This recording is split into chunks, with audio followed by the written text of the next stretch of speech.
Well, the House Appropriations Committee passed a bill on Wednesday cutting millions from Amtrak's 2016 funding on a party line vote 30-21. Let's bring in the roundtable. Joan Walsh is editor-at-large of Salon. Ben Goldberg is with The Nation. He's editor, by the way. He's the Nation editor for Time Magazine, which is a lot bigger than being an editor at Nation. And McKay Coppins is the senior political writer for BuzzFeed. Sorry about that. You love Nation.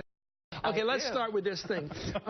It seems to me that when there's a crash and something goes wrong because of the bad rails or old rails or too many twists and turns, but the fact is, no matter what that engineer did, and I think he's got problems explaining it, but why does a train have to go slower than the traffic that's going past it? You can drive on 95 going up and down the East Corridor at 65 to 70 miles an hour. That train can only go 55 because the track is more dangerous than the highway. We've been on the train watching cars pass us, right? So if you're on this corridor, and I was supposed to be on the train that derailed. I got on the last train that got out that night.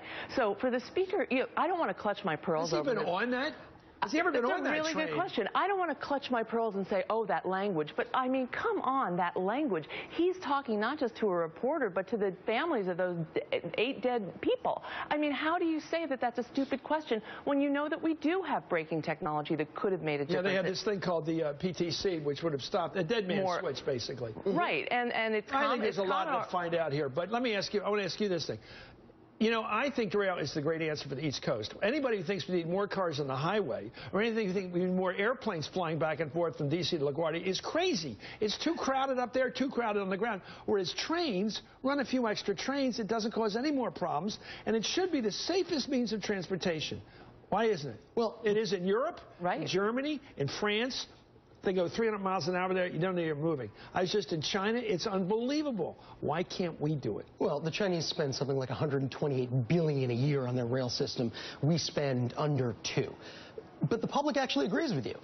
Amtrak ridership has soared in the last 20 years. It's at an all-time high. And that Northeast corridor is packed to the gills. It is the only profitable section of Amtrak because the demand has absolutely soared. I would like to go back to the 20th century.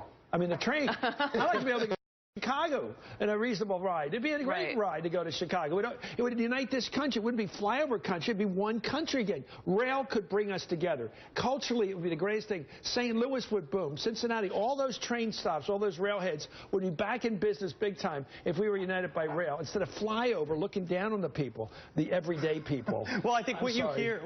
That's what Hillary calls them, the everyday people. I don't know what that means exactly. What you hear Boehner and conservatives responding to here is they're saying, don't politicize a crisis. Don't take this crisis. But the fact is, we don't talk about these issues. When do you until there's an accident, right? Exactly. I mean, and let's also be honest. It's not like... Okay, can you imagine the average hearing on Amtrak 2 weeks ago? Right. No one showed up. Nobody would show up. No reporters would show up. And actually, I think it helps Amtrak's case that this happened in a place on a train that all of us have taken. Lots of people in the national media have taken. Care about it. So as long as and congressmen and senators. And congressmen and senators. And Joe Biden. Exactly. But can I make another point? I mean, when you talk about uniting the country, that is a beautiful idea, and we all love that idea. But we have a situation right now where there are 180 congressional districts where nobody takes the train ever, not Amtrak, and 2/3 of those are represented by Republicans, and they don't care about us. I mean, it makes me sad to hear about it. So they treat trains like Hispanics.